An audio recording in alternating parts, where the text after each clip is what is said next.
Hoop Dreams, the podcast, an Unlearning Network production.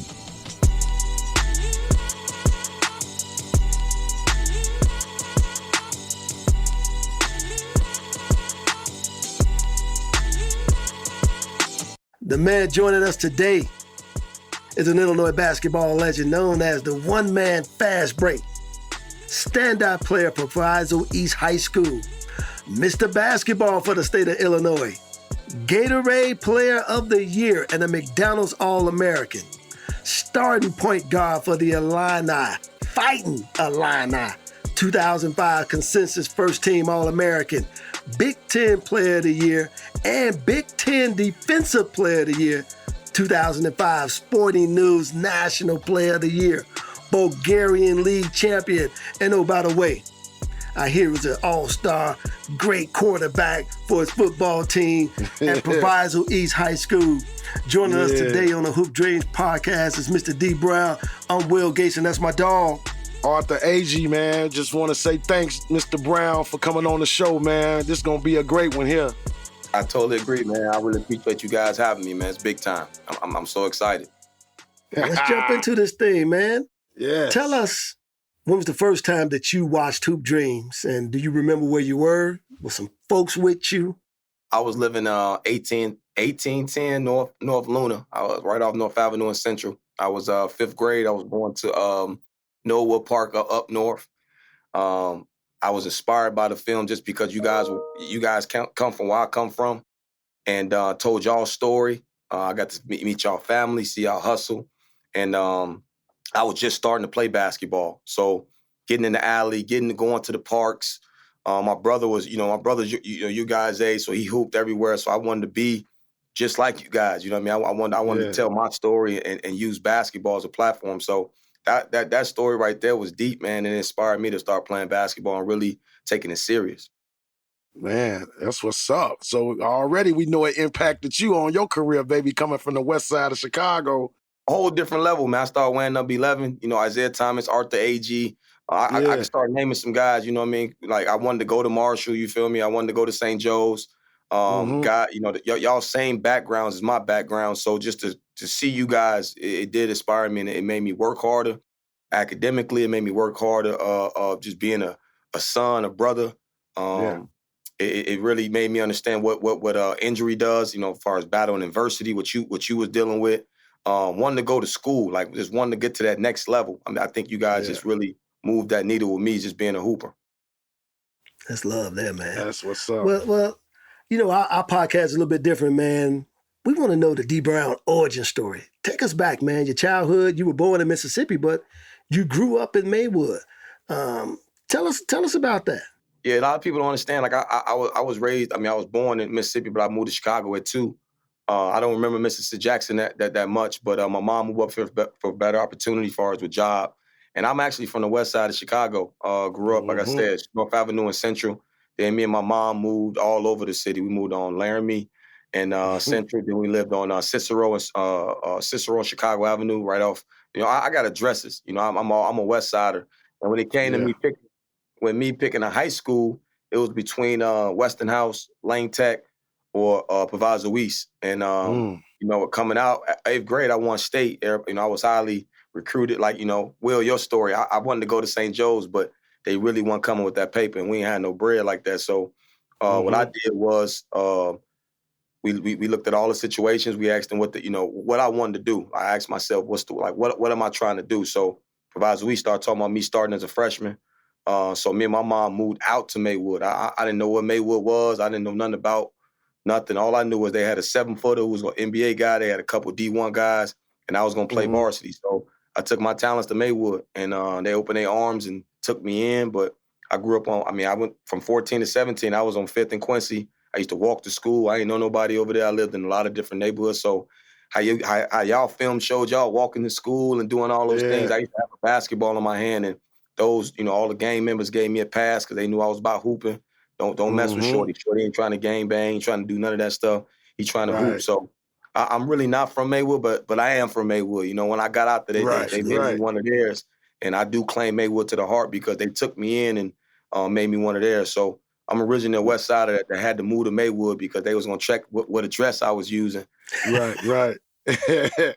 Me and my mom up to move from out west. We was living on Superior and Laverne, and we moved on 5th to Quincy, and that's where I'm from. Like I said, I got a lot of addresses, but I'm a Westsider to the heart.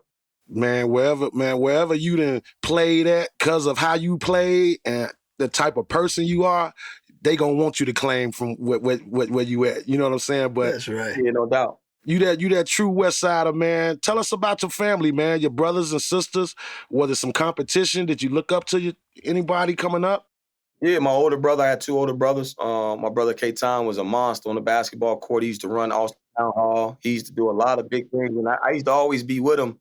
And I used to see what he used to do to people. I think he was me with more athleticism, played above the rim. He was a monster, man. I wanted to be just like him. And then I had a brother. My middle brother was 6'4". He played football, but he hooped as well.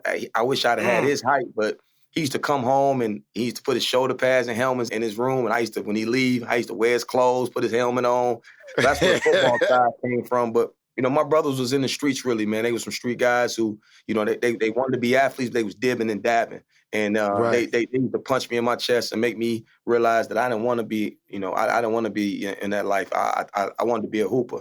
So they made sure I stayed in school. They made sure I got good grades, and they made sure I played basketball. And I had that toughness, like I had that grit of when I stepped on the court, everywhere I went, to be a dog. And because when I used to watch them play, I used to be out with them. I saw what type of dudes they were. So they instilled that grit and that toughness in me. And I used to always look up to my big bros. You know what? I wish I would have had me some big brothers, man, because you and Will come from that background of having those brothers that can go through those things first, and then they gonna always let you know, like they gonna avoid this pitfall. You don't want to go this way. Don't worry about looking at what I do. Look at what I don't. Look at what I'm not doing, and that's what I want you to do. Don't do what I'm doing. So them big brothers, man, play a role, and I can guarantee Chicago and the world, if y'all don't know Dee Brown brother named K-Ton, go on the west side of Chicago and just say K-Ton. Oh, you talking about, that's Dee Brown big brother? Yeah, a straight killer. 6'2", could do it, everything. I'm talking about, he bust my ass several occasions, bro. He was like, hey, man, that hoop dream shit, you gonna have to grow up. He used to talk shit too. So he handed me my ass on several occasions. Yes. No doubt. And that's why I say I get a lot of that from him, not bagging down, talk plenty. I used to, that was one of my biggest things. And when I hooped, I really ran my mouth crazy. Just growing up under those guys and being competitive. Like when I went to hoop with him, I couldn't get on the court. Like they used to put me on the sideline. Like, Right. Stay over there, shorty. Like you ain't ready for this. So, just growing up, man, really, really having those real live hoop sessions, like really having those sparring sessions with guys who was older and they didn't care who you were and they was gonna put you in your place. And I definitely was put in my place. I was never a street guy. I never wanted to be no tough guy. But when it came to hooping, I was one of them guys. So Dee, you speaking a little bit on it, and of course from the movie, you see, Arthur's dad with him. That's the introduction to the game. You see my brother with me. That's the introduction to the game. Were your brothers your introduction to the game, or was there somebody else that introduced you to the game? That's a great one, man. My brothers and fathers gone a lot of period of my youth ages. So for me, it was strictly just me walking to the park and getting it in on my own. Really watching the Chicago Bulls. Really going. What I used to do was I used to go to other sides of the town. So all the guards that's in the city, all those little small dudes. I used to go south, play small fry. I used to go to every park. I used to I used to engage with the city. I wanted to play and see who was over there doing that, who was over here doing this. And I started off as a guy that came off the bench, man. Like the Bailey brothers. I used to always go against the Bailey brothers and hang around. I used to hang around real hoopers, man, and they used to really we used to really get it in. So when my brothers wasn't around, I made sure I stayed around hoopers. I didn't hang around nothing else but hoopers. If you wasn't hooping, I wasn't hanging with you. So Mark, small fry, the midnight leagues. Anything hoop related, I wanted all the smoke, and everybody know that about me. I wanted to hoop, and I only hoop with just bums. I want to hoop against the best.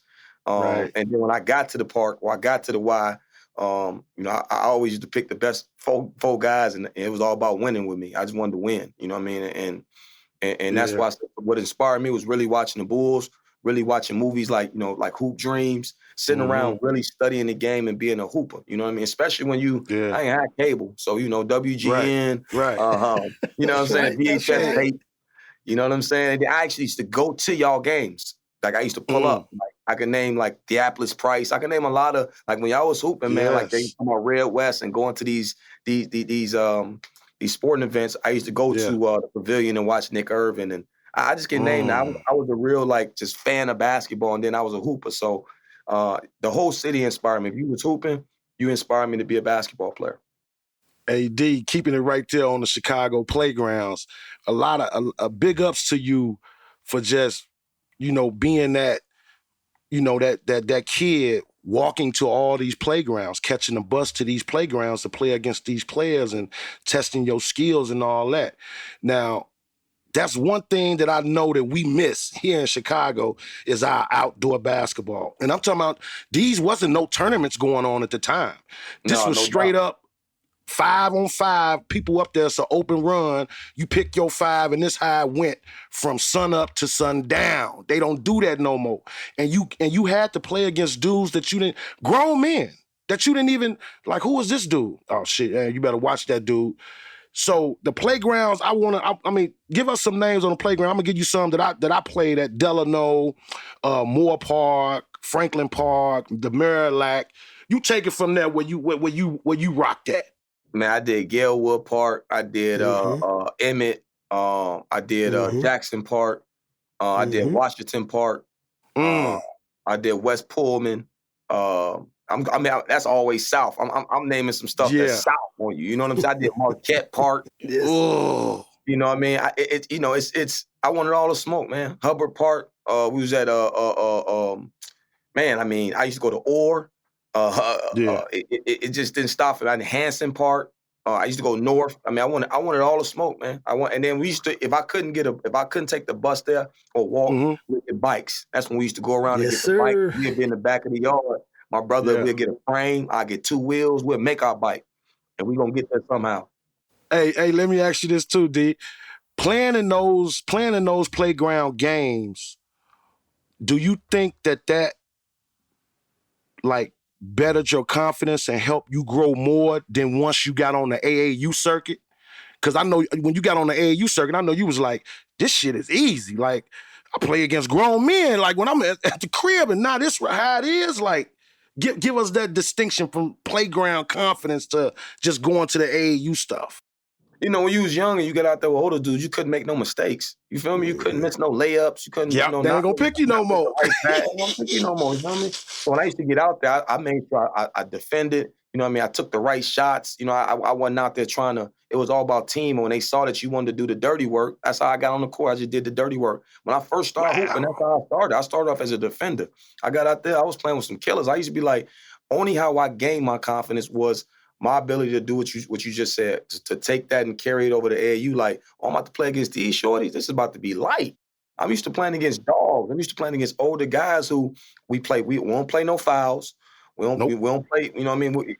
They force you to use both of your hands. You know what I mean? It was scout, like older dudes had scouts on you. Like, man, Shorty can't use his left hand, or let Shorty shoot. You know, outside, you got to have a jump shot. You feel me? The wind blowing, ain't no net on the rim. You know what I mean? Like the net broke. So it just added some different type of confidence in me, just playing with older guys and knowing I got to play the right way. And then not only just play the right way, I got to play hard, or I'm going to be on the sideline. Hey, D, you remember this too, man? When you was out there in the playground? Don't miss a pass. Because if you got a turnover, you weren't getting it back. Nah, it ain't. Nah. No, the first thing in my hood they used to say is we don't give up layups. Can't give up no layups, especially for games. That's right. Man, make sure you touch the ground, fam. Concrete. Oh. You know, everybody got a nickname. Tuss. Just call me Thrill, even though Will Bynum stole my name, man. But that's all right. He can keep it. He earned it. I know everybody's calling you D, but what's your nickname and how did you earn it? Because it was given. Nicknames are given. So how you earn your nickname and what is it? My first nickname, my big bro gave me was DB Tax. My name is Daniel Brown, but it was Dee Brown, and I'm gonna tax your ass when I play you. Like when I play you, it's gonna cost a tax to come across the hood. Like I'm not gonna play with you. Like it's gonna be like I told you when dudes played against me, you gotta really come correct. You gotta come with the right shoes. You know what I mean? You gotta stretch. You gotta know, like I'm gonna tax that ass because if we playing 10, 15 games, man, I'm trying to stay on the court. It's 20 dudes out here. It's a tax you got to pay coming over here and playing on our side of town. And that's how I used to treat it when you came to the YMCA, you came to Galewood, you came anywhere in the Austin neighborhood, you had to see DB. And because I was everywhere. We'll pull up on you. And that's what the hooping thing was about, because when you start talking about the street stuff, that's a different whole different thing I can't talk about. But when you come and hoop over here with us, it's a tax you got to pay. You got to come over here and get your head busted a few times. Ain't going to be no winning. Ain't going to be no y'all come over here and beat us and y'all go back to y'all hood. Like none of that. Got to bring your own basketball. We may take your basketball from you. Right. So he named me DB Tax. And then, my mom was DDD. And so once I got to the next level, the one-man fast break came from my athleticism was in my speed. So when I got out and transition or how I played at one speed, man. I had to get there. I ain't know no other way. You know what I mean? And, D, when was the first time you heard the one-man fast break?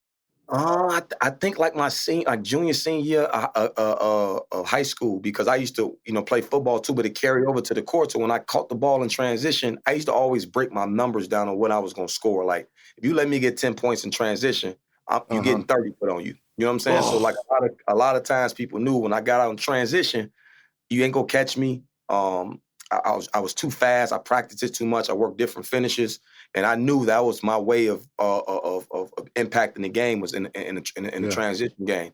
So people start talking about my speed, and it just carried over till I went to college. Man, I remember I saw you break a whole press by yourself in high school. A whole press. They sent 4 people at him. Everybody, he gone. I'm talking about the ball dribbled so low to the ground like he was tapping it with his fingertips, G. I'm like, damn, didn't he just split them? I'm like, no, I'm thinking like, oh, no, that's soft defense. Hell no, that's 5 people coming at him from this angle, that angle, this angle. He just calmly just got him through, get across half court. I'm going to make the right pass. We got to lay up. I used to work on my game. There was a lot of broken tables, a lot of dents in the wall in the crib. We used to stay on the second floor. People downstairs come knocking on the door. That's all I ever did was work on my handles, man. All I ever did was want to dribble the ball, be Isaiah Thomas. Like I said, a lot of guys inspired me. And then when I was in the hood, you ain't got nothing to do, man. Go outside, dribble the ball. Go outside and walk around the block and work on your handles. And that's all I used to do. So when I used to see moves on TV, like Skip to My Lou, or I see a video or something where somebody show me a move at the park, I go home and work on it nonstop. So people came to the game. They knew I was trying to, not just put on a show, man, but just handles is what we was known to, like all my buddies had handles. They can dribble the basketball. I could dribble before I could even shoot a basketball. So I was big on handles and making sure I can dribble the basketball. We had Seth Davis on the show, man, not too long ago. Oh, I like Seth Davis. Listen, Seth Davis, man, first of all, he said you're one of the top 5 college players he's ever seen in his entire life. Sure did. He said Dee Brown is top 5 ever to hit the college hardwood. That's a big compliment, man. I didn't even know he said that. That's big time. Yeah. He loves you and your game, buddy. Love you and your game. Said he's never seen anything like it. Man, right when we start talking about that, man, I always tell you guys, man, I swear from 8th grade, from my 7th, 8th grade team to my high school to my college, I've always wanted to be on the best teams. I never wanted to be the best player. I was smart in that way. When I show up to the gym or I showed up to the court, I'm gonna pick the 4 best players and we're gonna get busy. And I'm gonna pick all the things that I can't do that my man may do better than me. So when people talk about me, it's more about, I think Seth said that in the respect of I was a winner. I won at a really, really high level. And then when you watched me play, you knew I wanted to win. You knew it wasn't about me. And I never made it about me. And it was about us, we. And I really carry that. And that's why, like, a lot of dudes be talking about what they are individually and all that. I say as a team and as what I did in my role, I take that as a compliment because you had to beat me. And I told you DB Tax was going to tax that ass when you try to play against my teams because we going to win.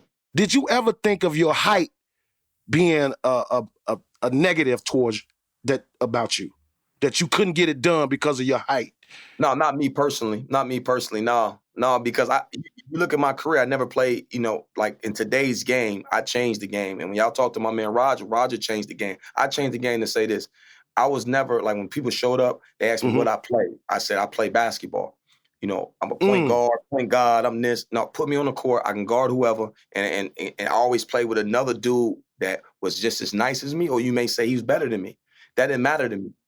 That's my man's. So I've always played with another ball handler and other guards because guards win. I always kept 2 or 3 killers around me that I thought was just as good as I was. And they challenged me every day. I sparred them every day and they played me every day. So when I played other guards, it was easy money because I'm used to playing against killers. So I'll ask y'all a question, like my height was like, oh, he's not a point guard. Once I got out of that, that's the only reason I made it to the next level because I didn't care what you put me out there. You hear that? You hear that, kids? I love that. Well, listen, man, we want to jump into your high school. Obviously, greatness comes out of Proviso East. I mean, from Doc Rivers, the Three Amigos, Mike Finn, Dunny Boyce, Sherelle Ford, the Brown brothers. The Brown brothers. Shannon. I mean, big fella out there in Phoenix.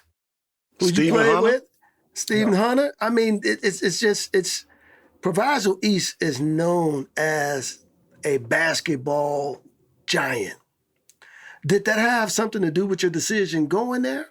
Because, I mean, there's more than just Proviso East. I mean, and obviously, all the city schools you could have went to. So what really turned you that way? Man, my high school decision was way, way more critical than my college decision. Westinghouse was a brotherhood to me. My first ever coach, Henry Kahn, never put his hands around me with the court masters. I always give my success. I always give a lot of success to the Bailey brothers who took me under their wing, the Jamal Browns, the Cedric Banks. Those guys, I was little bro to them. You feel me? Like I used to be in the hood with them, hooping outside. They used to let me spin it out on the floor. I wanted to hang around real hooper dudes who was tough, who really, wanted to make sure I was successful. So to answer your question, when I found out Proviso East was a powerhouse and they wanted to invest in my career, meaning like they wanted me to come in and put the basketball in my hands as a freshman. And then you got to think about it. We're number 9 in the country in NBA players that ever come out of Proviso East. And we're not a prep school. And if you ever drive by Proviso East, it's in the trap. You hear me? So for us to have that many NBA guys out of that institution, man, speaks for itself. A lot of great players. And again, I wasn't really chasing. That was a basketball decision. I wasn't chasing academics, man. I always was educated. And I got to get a lot of love to my, my grade school teachers, my mom and my pops for always making sure academically, if I messed up in school, and this is where a lot of people gonna really hit us and be, how do you feel about parenting? I used to get my ass whooped. I used to get ass whoopings, and my mama gave my 7th through 5th grade to 8th grade, gave my teachers permission to paddle me. So if he's messing up in school, beat that ass. And I asked him to change everything that he's about because he don't like to get his ass whooped. I don't like to lose nothing. And for someone to put their hands on me, even worse. So I made sure I cleaned up my act academically. So when schools came to talk about me, I'm a 3.5 student. I get A's and B's. I'm on this council. I don't miss class. I don't miss school for anything. That was bigger than me playing basketball. It was more like dude is a complete package. He really value education, and that's a lot of respect goes to my mom and pops. My pops did come home. He always had me reading. He always was trying to educate me. He always trying to tell me to do the right things and to make sure you respect your elders and you go to school, take your hat off in the building. Yes, ma'am. Yes, sir. All these things was instilled in me, man, to make sure I was able to, basketball was easy. So it was a basketball decision. And when I went to Proviso East, man, I had some really good people around me and had really good players too. So everywhere I went, you guys, I had to support. It takes a village, to do this. So I had a lot of people helping me. You was like William when you got to East. You went in as a freshman starting on varsity. Yeah. See, that's some shit I wouldn't even know nothing about. Like I'm not in y'all flavor on that one. I don't know nothing about that one. What is that like as a freshman? Real talk. William, man, he made me want to go to St. Joe so bad, man. I really wanted to go there. I thought it was a place for me. Favorite player being Isaiah Thomas. And then on your side, I wanted to play, like when you used to go play in the Red West, you used to go play and do your thing in the gym. I wanted to do that too. So like that's why Westinghouse, Marshalls, I was right there, like I was right in the mix of being out west to go to those schools. You guys really inspired me. So that my decision making was hard. I was like, man, I want to do what those guys did. You know what I mean? Joe's missed out on you, man. Joe's missed out on you. Who was your Proviso East head coach when you went in there as a freshman? Andrew Johnson. Mm-hmm. And he handed you the ball immediately off day one, and like it rubbed a lot of people wrong. Not being from out there. Yeah, that's what I want to know. Who did it rub wrong? I noticed some of them teammates. Like, man, who is this freshman coming in here finna take my spot? I've been here since I'm a sophomore. I'm a junior. He's finna take y'all spot. Nah, what happened was I think like the first couple practices, those guys saw my work ethic. They saw how I really was. They saw how I got out, and it was a respect there after a month or so. Coming from the Greens, I knew how hard the game was, but my mindset was different because when I went out there, I kept thinking like, shoot, these dudes ain't better than the guys I played in Cabrini, so I can handle this out here. So my mindset was different. But was there an adjustment for you because it was different for me when I went in there? No, it definitely was different. It wasn't easy. I didn't shoot the ball at a high clip yet. I wasn't really confident in being around like when there's tension and you young, you trying to please everybody. And I was the point guard. I wanted to go in and play the right way, share the ball, make sure I'm humble, I defend it. But at first, it was an adjustment period for me because I'm not one of them. I'm not from out there. You know what I mean? But after they started hooping with me, they saw my work ethic. They saw I walked to school with a basketball. They saw in practice I was trying all type of dribble moves. I was energetic. I guarded. About winning, man. So the respect level came when once I showed how I worked in my approach to the game each and every day. Name some of them guys you played with out there. Man, I played with, of course, Stephen Hunter, Demond Thornton. We call him Pope. Pope was the guy at the time. We had Perry Smith with the Northern. Donnell Brown was my brother. He was a star football player. But he also was a hooper. So it was some guys out there. Chris Porter. I'm gonna keep naming all the guys because I think when I was with those guys and I was around them, they showed me a lot of love after a while because they knew I was about the team, and that's why I be trying to tell these young men now is be a team guy, man. I was a really good teammate. I competed. I showed those guys how to work. I rarely lost a line and always stayed after. Always, like I set the culture. Hey man, let's play some ones after practice. Let's get it. Let's see who really got that shit with them. Like who really working on their game. So when I was going against those guys, they knew what was up. They knew I was a real hooper, and they started showing me love. That's big time there. So Dee Brown, starting as a freshman, doing your things, you got the respect, but now you progressing in your career. When was that moment?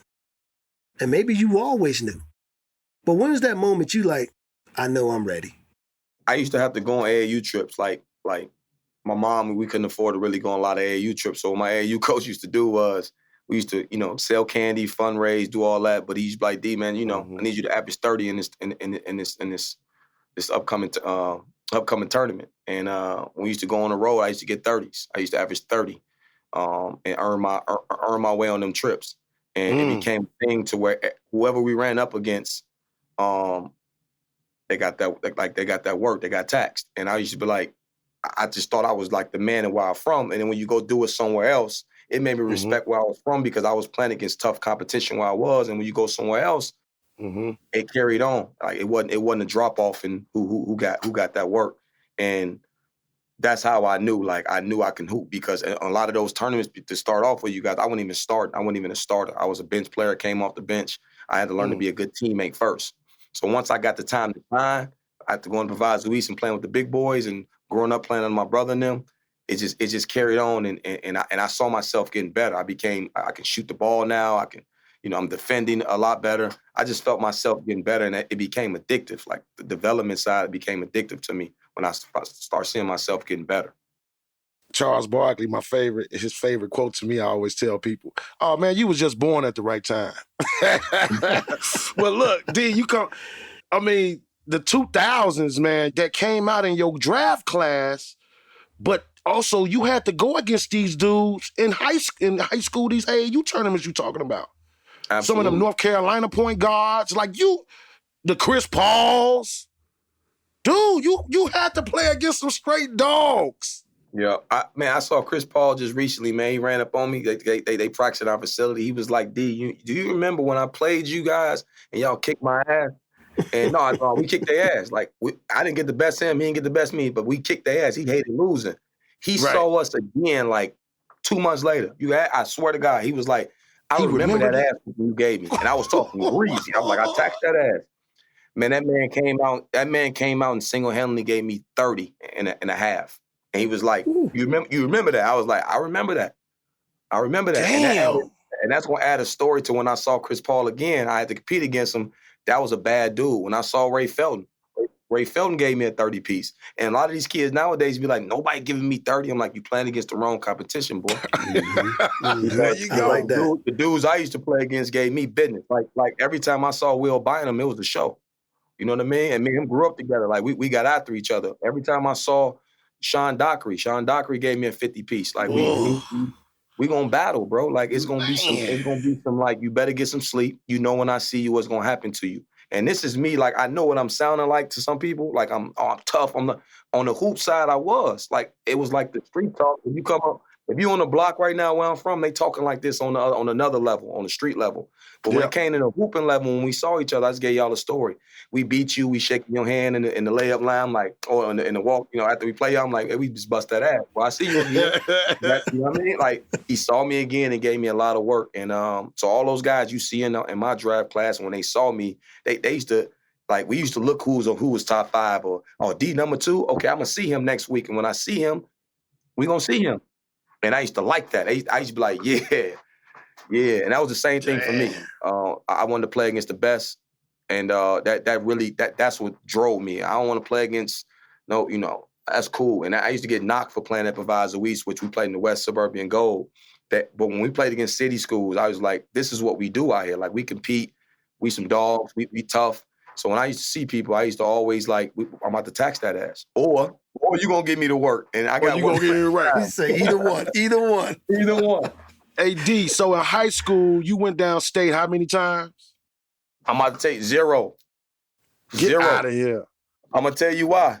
Right now. We lost to, we lost to St. Joe's twice my first 2 years, and they ended up winning state. We thought we was going to win state, but they ended up beating us to go down. That's when they changed the rules now to where suburban schools play city schools. We had to run through the suburbs to get to the city. And I really always thought that the better coaching was in the suburbs due to they're going to hold the ball. They're going to have a strategy against me. They're going to really break the game down and slow it up and make it a 49-43 game. They're going to let this come down and who got the better players, you know what I mean? So St. Joe's was really loaded my sophomore year when they won. They had Brandon Watkins. They had pros. Like I just got to give them respect with respect. Dude, that was a team that it was a rival for us because we always had to run through St. Joe's to get downstate. And then my junior year, I thought we was going to do it, man, and got upset in the super section. Then my senior year, the only game I lost in United Center to get downstate, I lost to get down. So won a lot of games, a lot of West Suburban Gold championships, but never was able to get downstate. And I would think that haunts me, but it didn't really haunt me as much as losing the national championship game because I knew that's why I respect coaching. I know how they, the game plan was against us, hold the ball. That's why I really think it needs to be a shot clock in high school. Right. I agree. I mean, Mr. Basketball and didn't even get downstate for the state of Illinois, Will.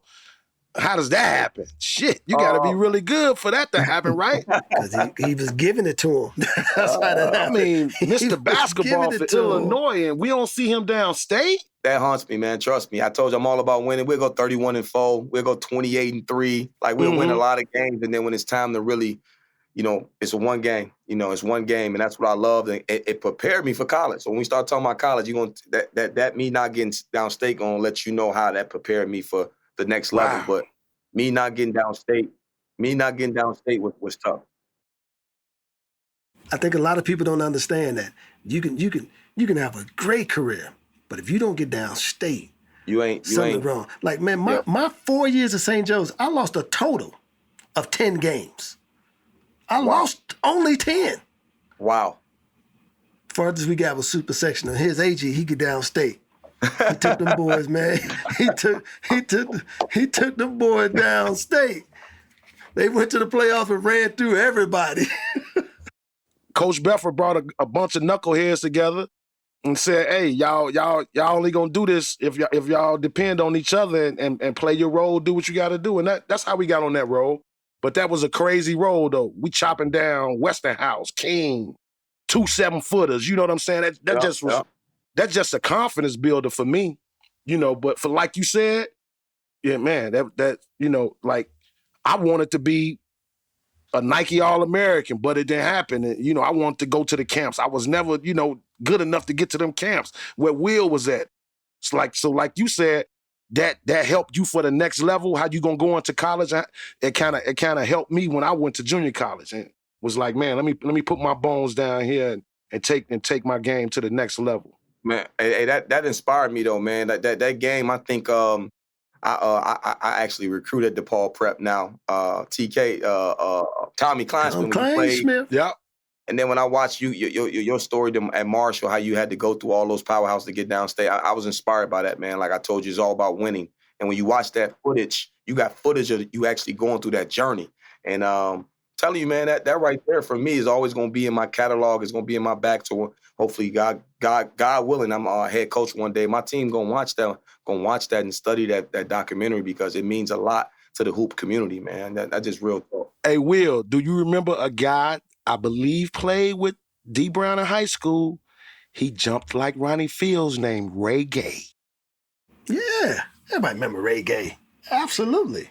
Freak athlete. Took the words right out of my mouth. Freak athlete, bro. Hey, I played with Shannon. I played with Shannon Brown too, man. One of the most explosive guys I ever seen. I seen him take off on the free throw line and dunk on somebody. I was like, yeah, he's special. So let me ask you this, Dee, man. When was that moment that you're not just a great basketball player, you're a great football player, you're a great athlete? How did you make the decision that I'm gonna set these cleats down and just keep rocking in these shoes?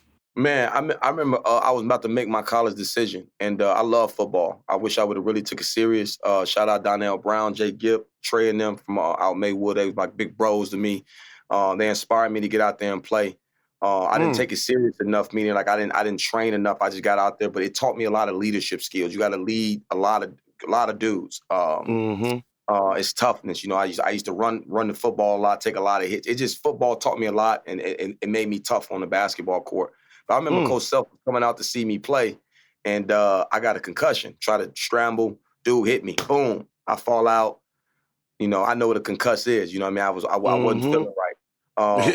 My mom said that's probably be the last hit you take. So I quit. Right, I stopped playing. So my senior year come around, I commit to University of Illinois. I sneak and play the first 7 games. It got to the point where I couldn't sneak because in the papers and stuff, it was like, man, Dee Brown scored 6 touchdowns. She like, what? Like, what Dee Brown is that over there getting busy? I couldn't hide it no more. So I finally gave it up with my mom. It hurt my mom's heart when I snuck and played behind her back when I had a D1 basketball scholarship. She's like, you can break your leg. You can do anything. Remember that concussion you had, right? So I stopped playing after my 7th game my senior year and was like, basketball is it for me. I need a big senior year. I'm trying to get downstate, and I just hung the cleats up due to my mom just worrying about my health. That's a story within itself. How the hell do you sneak and play 7 football games in college, man? When I was in high school, no, because my mom knew at night, like I get home, she get home late from work, I'll probably be at the gym doing something. Like I'm hooping, I'm doing something. Like she know I'm with the guys. My mom had complete trust in my work ethic. When I came home, she knew I was musty, smelly. I was getting it in, but she never knew I was playing, you guys. I swear to God. And it happened. It happened after a game where I said I scored 6 touchdowns. She was like, "Man, so you out there scoring touchdowns, huh?" I'm like, "Yeah, Ma, I was playing, and I had to be truthful with her, and had to stop playing." Now, what's your coach say when you like, man, I can't do this no more?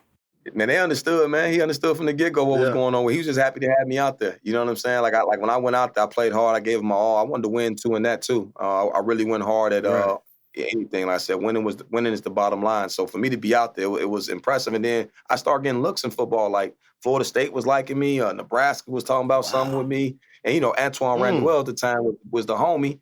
You know what I mean? So I saw him do, I knew he was, that guy. And I had Rocky Harvey. I had a lot of guys that was playing football that was like, you decent, bro. If you put your all into it, you could do it at the next level. And you like, I do like this. I do like it, but I think I'm better in basketball. And I just made the decision that I was better than hooping.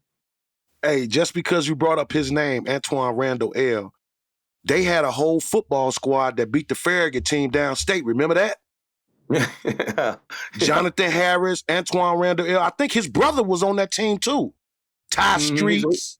Yeah, Hooper. Yeah. Them dudes played football for the school, but they Eli. Yeah, Eli. They had the shirts like Proviso East. Yeah, they had the shirts like Proviso East. Yeah. I told you, for me, I'm from the city, man. Any real hooper, any athlete, anybody that made an impact on my life, I gotta mention their name because they mean a lot to me. I'm Chicago to the heart. Like, in this city is so much hate, man, that a lot of people don't want to give their flowers to people that they looked up to or they respected. Again, that's why I say I was so happy to get on you guys' show, man. I really don't. I refrain from doing a lot of different stuff, man, but you guys inspired me to the point where I'm a hooper, man. I'm a hooper for a reason. And when I saw Hoop Dreams and as I grew up, y'all's story inspired me to get to where I was, man. And I'm telling you, like, we didn't have that much inspiration in my hood. Like, you didn't see that. You know what I mean? So when you turn on television, you can go back. And I always ask people, how many times have you watched your favorite movies? I can tell you I watched Hoop Dreams maybe 300 times. Wow. Damn. Wow. Will ain't even watched it 20. There's five things, bro. Look, this how deep it is. Well, your brother had a Jerry curl. I had a Jerry curl. You feel me? Yes. You feel me? Like your brother had a Jerry curl. You feel me? And then Mike, Mike Finley, all them guys. But I had a Jerry curl freshman, sophomore year. You hear me? I try to wear the big ass shoes, the shoes that the clothes that you used to wear. Like I used to try to be like y'all, bro. Hey, Will, did you ever have a Jerry curl like your brother? Let me just say, man, I didn't have a Jerry curl because my hair was always too stringy, so I couldn't get the Jerry curl. But let me tell you what I used to do. I used to throw them little box kits in my head. I wanted one. I just throw a little box kit, but my hair was just lay flat on you. When you go to the store, man, you pay your $5.99, get you a box. Just put it in there. Cream, but I want to say this to you, D, and you can speak to a little bit on this, man. Proviso East actually don't get enough credit for their uniforms because you guys were the first ones I actually have seen with the baseball jerseys. Then Adidas comes out with it and everybody's like, man, they made millions of dollars off of what?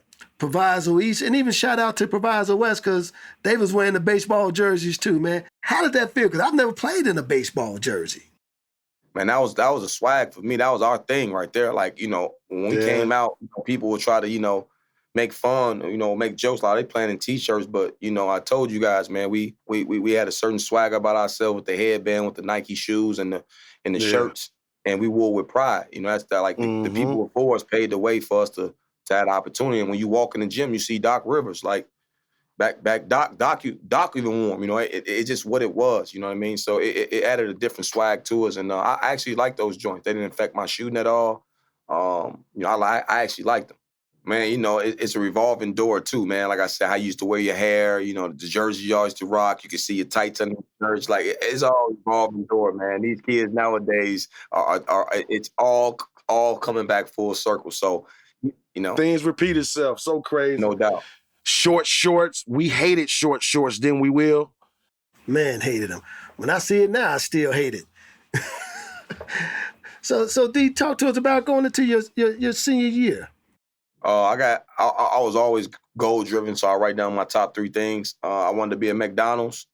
I wanted to go downstate, and I wanted to be player of the year. I wanted to be Mr. Basketball, and got 2 out of the 3.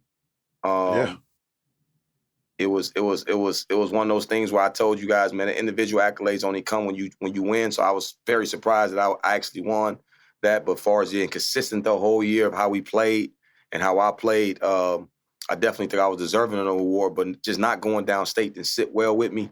I was devastated about that because Proviso East, that we they got that tradition of we thought we should win state or go downstate every single year. So for you not to do that, Yeah, so for me not to do that, I was hurt by it, man. I was devastated. But for me to have 5 D1 guys on my team, for me to really, I took a backseat to a lot of.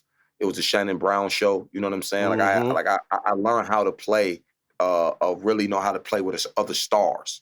Coming up in grade school, I told you I won state. I had a really good grade school team. So coming to high school was easy for me to play with Steve Hunter, these other guys that was on my team. But my senior year really taught me how to win and taught me how to, deal with adversity. Because losing your last high school game at the United Center and not going downstate, just really, hurt me in a lot of different ways because I worked so hard to get to that point. And I knew that I was going to be at McDonald's. I knew I was going to win Player of the Year, but I going downstate was the only thing for me, and winning state was the thing that haunts me. So here we are, man. You finish up your high school career, every accolade that you can imagine, you got it. But I always want to know, man, what other colleges were you interested in? Was it just Illinois, or what were your 5? I'd say my top 3 was Illinois, Michigan State, and then Iowa State was in the picture. Mm-hmm. The three guards, they told me I would replace one at Iowa State would have been Jamal Tinsley. With number 11, Wood headband was unbelievable. New York Killer. Yeah, the other guard was Mateen Cleaves. Michigan State just won a national championship. Me and Shannon was going to go there as a package deal. We love playing with each other. He was going to come the year after me. But Illinois was just a spot for me, man. Once my mama gave me the okay to lock in and stay in state, which was the best decision. Besides having my children, man, and picking the University of Illinois was the best decision I made in my life. My HD brother posing went to Michigan State. He'd have a national championship had he did. Yeah, I always tell folks, man, interesting enough that I didn't sign, and the guy they signed, name is Eric Snow. Oh, wow. He Snow pretty good too, but wow. He Snow is good. He Snow is good. He couldn't shoot worth a damn, but he could run a team. Man, he can run the hell out of the team. He can guard his ass off too. Because Sean Resper was out there hitting everything. He didn't have to shoot nothing. Yeah, that's right. Sean Resper the ball. Silky smooth Sean. So you walk on the campus of Illinois. Yeah, no doubt. And you know what's so crazy? I didn't even take a visit to Illinois. I never even been down there. So they was having a tournament up in Moody Bible. And I was scheduled to go to Michigan State the following weekend. And I went. We played our last game. I went off. I went off. I forgot we was playing a public league school, and they was talking crazy. I ended up going for like 40. They pulled me in the room, and they was like, "D, man, like what are we doing? Like, what's up?" Like they pretty much said they couldn't let me get on Michigan State campus. Me and my mom in the room. Bill Self looked at me and said, "What we doing, man? We gonna get this done?" And I just looked at my mom, and I just felt it was the right thing. I said, "I'm coming." So. Got out the room, called Michigan State, told I can't come down and play with the guys. I called him and asked me, can I still come down and play with the guys? And he was like, no, you committed to Illinois. I just wanted to go down and get some smoke. I wanted to go down and hoop some more, but I just knew Illinois was a place for me, man, without even seeing it. And then when I got down on campus, it really surprised me. But, it was already a decision I made, and I don't like to renege on decisions. But take us back to that Illinois. You said something, man, that caught my attention right away. So you said you didn't go to the Illinois visit yet, but then when you got there, was you a little disappointed in the school? No, not really. I would tell you all this. I actually, when I saw Assembly Hall, I thought, they used to do the high school tournaments. I knew the history of Assembly Hall. When I got there, they were so gangster. They showed me the arena with no floor down. It was like the dirt and concrete. I'm like, damn, what a court at? Like, I ain't seen none of that. And then, but the oven had a brand new practice facility. It was built in 2001. I was coming in 2002. So it had a brand new practice facility. Wow. And the campus, like where we hooped at, like the gym is right across from the farm. So it smelled like boo-boo, and you saw horses out there. It was like middle of nowhere. I'm from the city, so I ain't never seen that before. So I was just culturally shocked at first. And I was like, okay. But as I moved around the campus and saw it was all about hooping, like it's how much love they showed me. I would just say that it just felt like home. But when I first got there, you got to think about it. You come into the middle of nowhere. You know what I'm saying? Mm-hmm. And you seeing things that you ain't used to seeing. But as far as the feel and the basketball side of it, I knew I made the right decision. Absolutely. Absolutely. So you get there on campus, your first day. Yeah. Walk us through that first day you get there on campus, and we know y'all gonna hoop against, later that evening against the guys. Walk us through that. Man, my first time getting down to Illinois, it got to go back to when I had to call. Like, I committed on Friday, and Coach Self told me, "Hey, man, we also recruiting this other guard, man, out of Texas. He's pretty good, man. You should call him." And it was Deron Williams, and I was like, "All right." I called him. I was like, "What's up, bro? We need to go ahead and play together. I know you a point. I play basketball. You feel me? Like, I need to play with some people who nice and who got the same aspirations as me." So, you didn't know Deron Williams before this? Hadn't seen him played against him or nothing? No. He just told me he was top 50. He played with another guy like Bracy Wright. He was like, he's nice. So I looked him up. I know he was one of those guys. And when I called him, he was surprised. But we got this relationship all back. Like, he knew I was genuine. I was serious about what I was talking about. Because at Proviso East, my point guard went to Nebraska. And then Shannon went to Michigan State. So I'm playing with dudes already. I'm not worried about, right. I like playing with the guys. Like I said, I like playing with the best. I ain't worried about am I going to play. I'm more about focus on winning and being I get to play against this dude every day. Oh man. So I called him, and then he was my roommate. So when we got to campus, we connected. We stayed in this low ass dorm room about the size of this office I'm in right now. He was on that side. Right. I was on that side. Darren had a snake. He like all the type of animals and all that, man. Like, Texas dude, man. So we had a little, a rocky start, but man, like being around him and being from Texas, I was like, when we got to Champaign, it was kind of hot outside. I was like, bro, it's gonna get a little cold out this joint, right? Like, I don't know if you bought the right clothing for all this and all that, like, but we was happy just to be on campus, and then it got serious when we went to the gym, though. Like, we got right to business. Like he a real live hooper. So I knew that about him, and that's what I wanted. I wanted a dude who, all right, when we get here, we got to get in the lab because we got to play as freshmen. So going to the college level trying to play as freshmen, you got to go and mature quick. So me and him getting down there, getting settled in and getting to know each other and being in the lab, and it was good, man. It was a good thing because when we got there, we knew what was sold to us was the truth. It was a big basketball place. Everybody knew who we was. It was off back one of the best feelings in the world to get on campus and get the business. And then at the same time, Bill Self was there trying to prove himself at a new university, correct? No, they just went to Elite Eight. The year before, they had Sergio McClain, Frank Williams, Marcus Griffin. They had the Peoria pipeline. Right, it was them. They were loaded. Yeah. They was like, in his 3 years, they went to Elite Eight and won the Big Ten championship. So I had to follow behind Frank, who went number 24 in the draft. I'm like, man, this dude, I'm following a legend. So we came in with the understanding that we got to win a championship. We didn't come in thinking like this is a rebuild or Self is an up and coming guy, and we got a roster. And he was talking, we got a roster to win a national championship. We got a roster to win a Big Ten championship. And I was like, I felt that. Like when I walked in the facility and we was working out and we got into like, when you first saw the facility, like it was a brand new facility. You got an up and coming coach. You got pieces around you. Hey man, you didn't go, like my mind, y'all got to think about it. This will set me up. I didn't go downstate. I didn't go to Peoria. I didn't go, I didn't get the chance to show like Willie Wren something big like that. So my mind was like, okay. It's showtime, and I'm supposed to be that guy. I'm supposed to be a starter with a guy like Jerence Howard, who's still there, who's a senior. And I was coming in by business. I wasn't coming in to play no games. I was coming in to like really, prove to Illini Nation that they got a guy who want to come in and win a national championship, because that is a standard there at the University of Illinois. They want to win a national championship every year. That's right. Jerence Howard was there. He was. They also had Brian Cook. Yes. Hey, you guys, I go to places where we got a nuke. We're gonna have a brick. He's Big Ten Player of the Year. My first practice, I came down and shot 2 badass shots. Man, Coach Self stopped practice. Said, hey man, we give the ball to that big dude right there, man. You won't shoot them shots here. I was like, ooh. The next 2 weeks, every time down, I threw that motherfucker in to BC. Like, to BC. I was forcing it in. Like, come on, man. Like, he was one of them, what they call him, a stretch. Like he was shooting. 5. He was a stretch 5. He was a stretch 5. He was shooting that shot. What they doing now back then.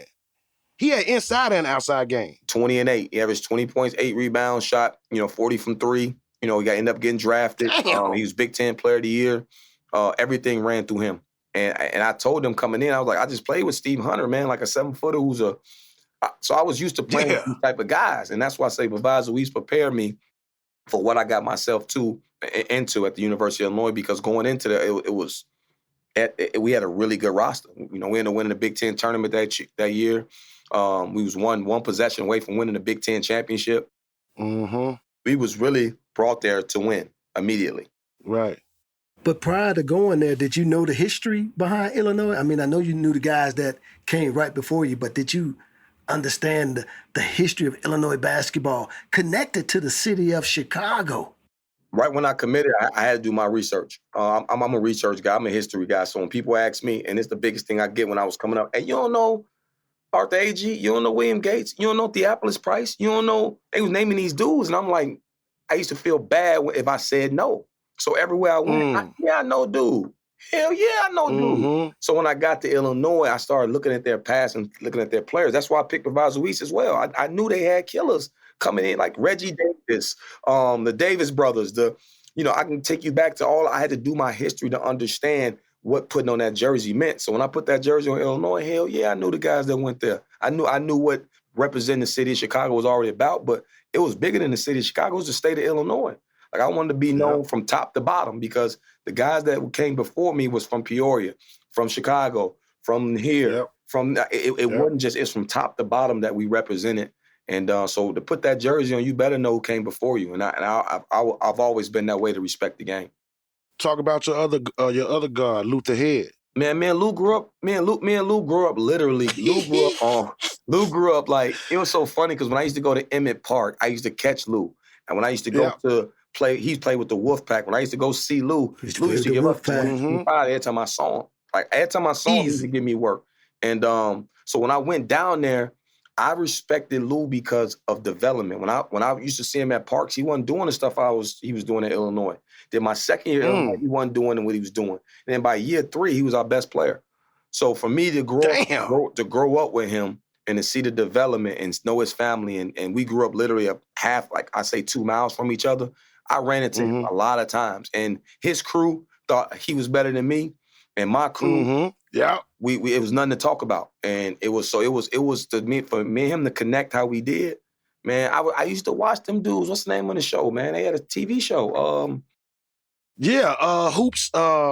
It wasn't Hoops High, but it was. They tried to do it similar to Hoop Dreams, but it was on him, Dockery, Will Bynum, them, Eddie Curry. Yep. And when they did that show, they didn't include me in it, and I felt some type of way. So every time I saw all those dudes, they had to pay tax. I had to tax for that because I was like, I used to watch that show like I watched Hoop Dreams. Like, I followed y'all. Like, and then me and Will Bynum came up together. So we played small fry together. We started the same way. Me and trained together. So to see Luther on that show, I'm gonna read the show for it's over. I used to be like, Lou, man, I used to watch you all the time. I used to study your moves. So when I got there, I used to show him the move he liked to do. We used to to throw off the backboard to go get it. Like, we used to talk about stuff like that. And Luther was a monster, man. He the dude that in my career I saw take himself from being nobody really know him to a first-round draft pick. I mean, like nobody knowing him. I mean, like on the NBA side or the professional NBA side. Right, on the west side of Chicago, he a GOAT. Absolutely. Hey, so let me ask you this, man. So now you're at Illinois, 2 incredible coaches. When Bill Self, who basically put the program back on the map in a sense, he leaves. What were you thinking at that moment? Did you think like, man, everything we're building is coming to crash now? Or what was your mindset? I was 18 years old, you guys. We just lost to Notre Dame in the second round. Right after that game, I remember the speech he gave after that game, because we was into it. Me and him was in beef because I changed my hairstyle right before the tournament. He don't like changes. He's superstitious. You must do the same thing. If you wear this in the game, wear it all the time. If you wear your hair like that, wear it all the time. I came with a different hairstyle. He went crazy, man. Take your ass back to Chicago. Call blah, blah, blah to come braid your hair. You don't come here tomorrow. we play tomorrow, bro. What? Like, what do you mean don't come? You know what I mean? Like over a hairdo. What? So I came. The coach, it was a big thing, you guys. We lose the game. Did a halftime. Did the speech after that, and that was the last time I saw him in like 15 years. Before I went to see him just recently, like 2 years ago. But I ain't seen him after that game in 15 years. And again, I love Coach. He was like a pops to me. So for him to leave, and if it was a transfer rule, maybe I don't know if he would have pursued us or what it was, but we were loaded, man. We knew what we had. You know what I'm saying? We knew we had pieces. So we talked about it like, damn, like, dude left, what we do now? I think Deron was the closest one probably to follow Coach Self because that was the reason why he was there. I picked Illinois for the state of Illinois and putting them on, like put on for where you from. So, but we had the pieces. And so I was hurt at first, you guys, but it was deeper. I was more hurt than Liam fell out about a hairdo before a NCAA tournament game, which I didn't understand at the time. That's just who he was. But yeah, we fell out about a hairdo I had, and then after we lost, I didn't hear from him like 15 years. I said, you know how probably Coach Self was in the interview. Yeah, well, we took a tough one tonight. You know, if Dee Brown don't change his hair, the whole damn second half is a different story. I'm telling you guys, he got to do everything the same way, man. Did you learn something from that? Absolutely. I think preparation going into a game and not worrying about just a small detail and paying attention to what's the feel of everybody. Like, I didn't know he thought like that. I never pay attention to that. That type of stuff. Wow. So yeah, absolutely. Because I mean, how would you know that? It wasn't a distraction. It wasn't a distraction. But I need to go look. Did I play well that game? Was I really locked in? Like. I was young. When you're young, you ain't really as thoughtful as when you get older and you mature and you start thinking things through. I don't think I was really thinking.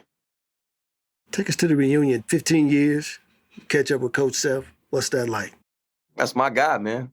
That's my guy. Yeah. That's my guy to the heart. Yeah, he made me believe something I didn't believe in myself. Me picking University of Illinois. Wow. He said, D, you'll be the biggest, one of the biggest names to ever put this jersey on, and you'll be remembered forever if you come here and win.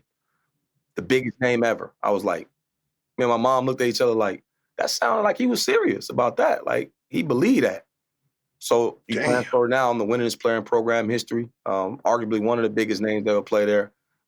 Just based on me going there and doing what he said I needed to do, was go in there and win and represent, put that jersey on, play for the name on the front. So how do y'all get introduced to Bruce Weber? Yeah, it was a tough process. They brought us in the room and gave us some names. And just who they was interviewing, not who we want, none of that. They just was saying, they was trying to calm us down because, we was going crazy, man. We were just coming off a year. We won a Big Ten tournament. We thought we'd have everybody coming back. Of course, we losing, Brian Cook, but we have everybody coming back. We're going to be loaded next year. Like, so when they picked Bruce Weber, came in, they gave him his history, 18 years under Gene Katie, a motion guy. They got to sell him. He came in like he was on business from jump. Like, he knew who he had. I thought I was a target for him though. Like, he knew he had to get me under control. You know what I'm saying? Because I know on these levels, man, it's a player driven. If your team is player driven, you're gonna win a lot of games. Voice in the locker room is gonna be the players. Coach can do all the instructing. I know they got jobs to do, but at the end of the day, the players gotta hold it down. So he came in with a non-tolerant attitude, man. I ain't gonna lie to you. He was put his foot down, told us exactly how he wanted to play, what we gonna do. And I got to always tell people now. I mean, he coaches his ass off. He's a really good coach, and I'll always give him that respect because I'm in the coaching profession now, and I know that you need good coaches to win games. So I respect Coach Weber. He just didn't like I took badass shots. Like, that was just gonna happen. Like, I was so confident in my game and I worked so hard, but he saw me shooting 2,000 shots a day. He saw me putting in work. You know what I mean? But he still couldn't get over sometimes those badass shots I used to take. Quick in the shot clock too, huh? Quick, getting them up. But I was promised to play that way. That's where I come from. I play that style of play where I'm confident in my game and you gotta let me play. But I would say that coaching staff, it was that coaching staff with Coach McClain. Coach Webster, those guys really helped me on and off the court. Really, I credit all my individual accolades to them because without them staying on top of me and challenging me, but also believing in me, I wouldn't have been who I was because This is before all the social media and all those things. They had orange and blue where you can read what people say about you and all that. I didn't care about none of that. Right. I mostly cared about, am I doing what I'm supposed to do to help the team win? And the standard of what we came in here to do was win championships. Am I doing that? Yeah. And they held me accountable. And I think nowadays kids hate to be held accountable to the full max. Like, D, I thought you was a shooter. You're not shooting the ball well. D, I thought you're a top-notch defender. You're not defending well enough. So they just held me accountable, man. And I respect those guys coming in and really taking my game to the next level. Can you actually expound on that a little bit too? Where you just talking about, because, for our younger listeners, talk to them about the championship or bust mentality. What is that like for an athlete? Man, coming in, first of all, championship team for me is going to be the toughest. They're going to be the most unselfish. They're going to be the hardest working unit that is willing to sacrifice first and then commit to that one common goal, which is winning. So coming in, you understanding that you have the pieces, you have the resources. We gave you the coaching. You have everything in place to go out here and win a championship. So when you come in, your mentality is every single day what I just said. Are we tough? Are we unselfish? It ain't about you. And how hard are we really working? I thought in those three areas, that's what makes us a top 5 team to ever touch college basketball. Because when you look at how we played, people complimented us as a unit. Man, that team you played on, D, man, like every piece mattered. So with that being said, every dude coming to the gym, you got to play your role. If you ain't playing your role, you ain't doing what you're supposed to do, forget what the media talking about, man. You got to look Deron in the eyes. You got to look guys in the eyes and be like, man, I ain't doing what I'm supposed to be doing. And we just wanted to win that bad. And every time you walked in the locker room, you know the standard. The standard is to win a national championship. So, and if you don't win it, I knew what it felt like when I lost my last game to get downstate. I know what it felt like to lose big games. You know what I mean? Like my freshman year, lose at Wisconsin to win the Big Ten. Like you got to bounce back and learn from those experiences and that adversity, because it's tough, man. People don't see the crying in the locker room and the long hours of what you got to go through. You got the aches and pain, the cortisone shot, icing. They don't know what it takes to really get your body to perform at that high level night in, night out. So it's a lot to go into it. And again, we'll get more into it as we got close to winning the national championship, what that took. But my sophomore year, man, I played with a lot of injuries, a lot of different things that people didn't see. And I thought we was going to win in my sophomore year, to be honest with you. But you always fall short. We lost to Duke in the Sweet 16 my sophomore year. And then after we lost that game, we got on the plane. I swear, I'm not making this up. We was like, man, we ain't losing not one game next year.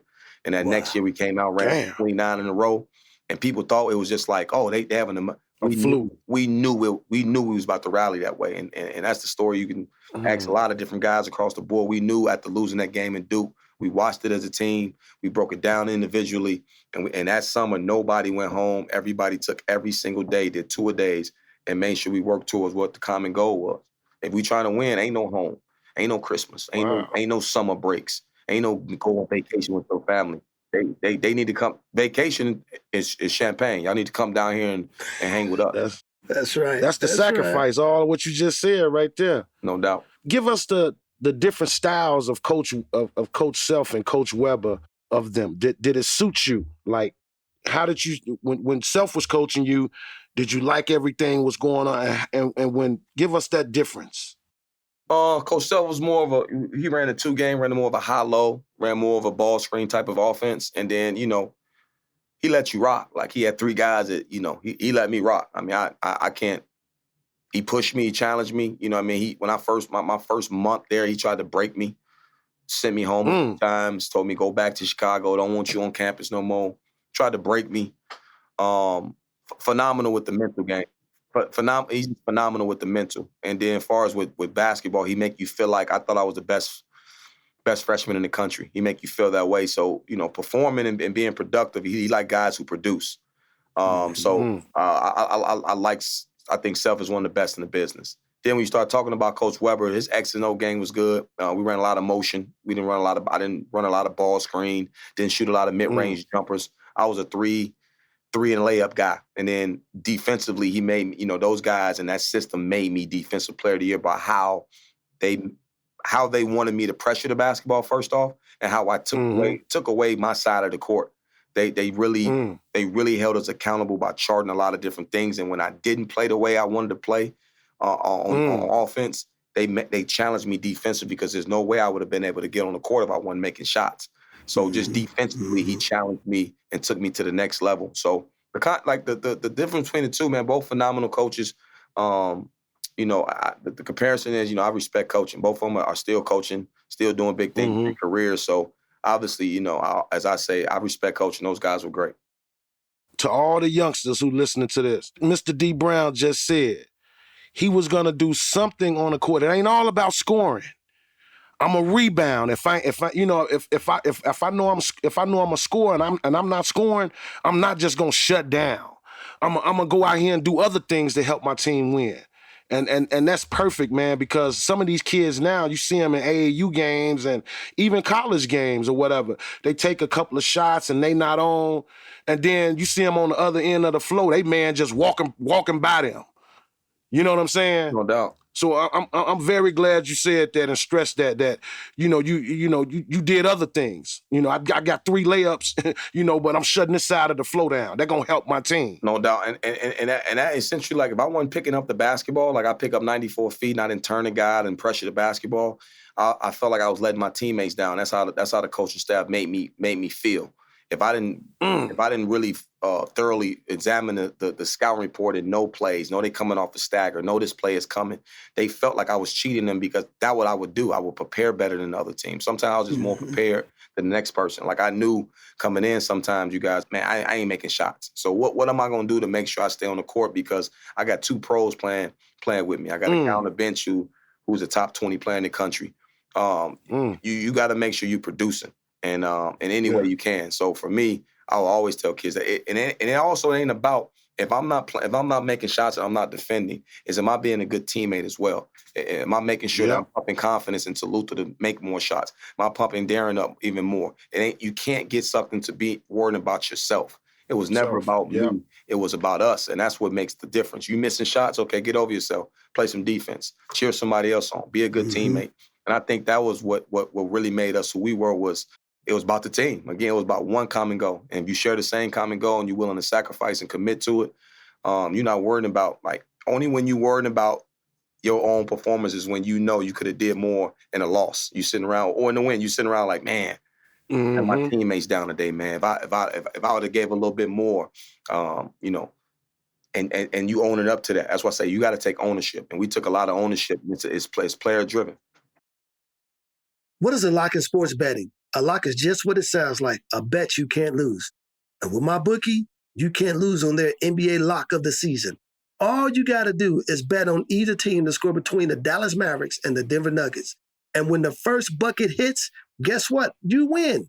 Just so you know, I've never seen an NBA game go scoreless, so this definitely is a lock. Doesn't get any easier than this. You got the Joker and Luka going head-to-head on Friday night. Your bet should cash in less than a minute.